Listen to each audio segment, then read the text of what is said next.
నుంచి బస్సులు లేకుండా మా ఫ్రెండ్స్ అంతా చాలా మంది ఆబ్సెంట్ అయిపోతున్నారు. ఫోన్ చేసి ఇప్పుడే మాట్లాడినాను, రాలేదురా నేను కాలేజ్కి 7 గంటల నుంచి వెయిట్ చేస్తున్నా, బస్సు రావట్లేదు అంటున్నారు. కారణం మన సీఎం మంది స్టూడెంట్స్ కూడా ఆబ్సెంట్ అయిపోతున్నారు. మీటింగ్ పెట్టాలి కానీ ఆర్టీసీ బస్సులతో పెట్టడం వల్ల చాలా మంది నష్టపోతున్నారు, టౌన్కి వెళ్ళే వాళ్ళు కానీ. సో ఇలాంటి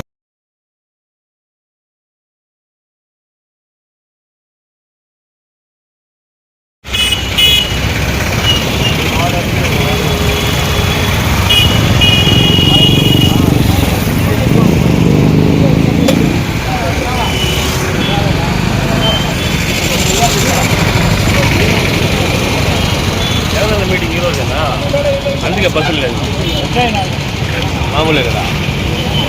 7:30 నుంచి ఇప్పటి వరకు కనీసం అనుకున్న గంటకు ఒక బస్సు కూడా లేదు. మరి ప్రయాణికులు పడుతున్న ఇబ్బందులు ఒక్కసారి గమనించండి.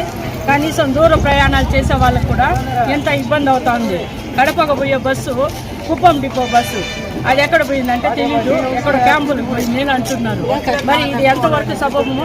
ప్రయాణికులు ఎంత ఇబ్బంది పడుతున్నారు, ప్రభుత్వానికి ఇవన్నీ గుర్తురాదా? అసలు మీ సభలకు మీకు కావాలంటే ప్రభుత్వాన్ని ప్రాపర్టీని మీరు యూజ్ చేసుకోవడము, ప్రజలకు ఇబ్బంది కలగడము, ప్రజలకంతా కూడా ఈ విధంగా ఇబ్బంది కలగడం ఇది మంచిది కాదని చెప్తున్నాం. మేము 7:30 నుంచి ఇక్కడ ఎదురు చూస్తా ఉన్నాం. చూడండి ఒకసారి, కనీసం కూర్చుండే ప్లేస్ కూడా లేదు, ప్లేస్ లేదు.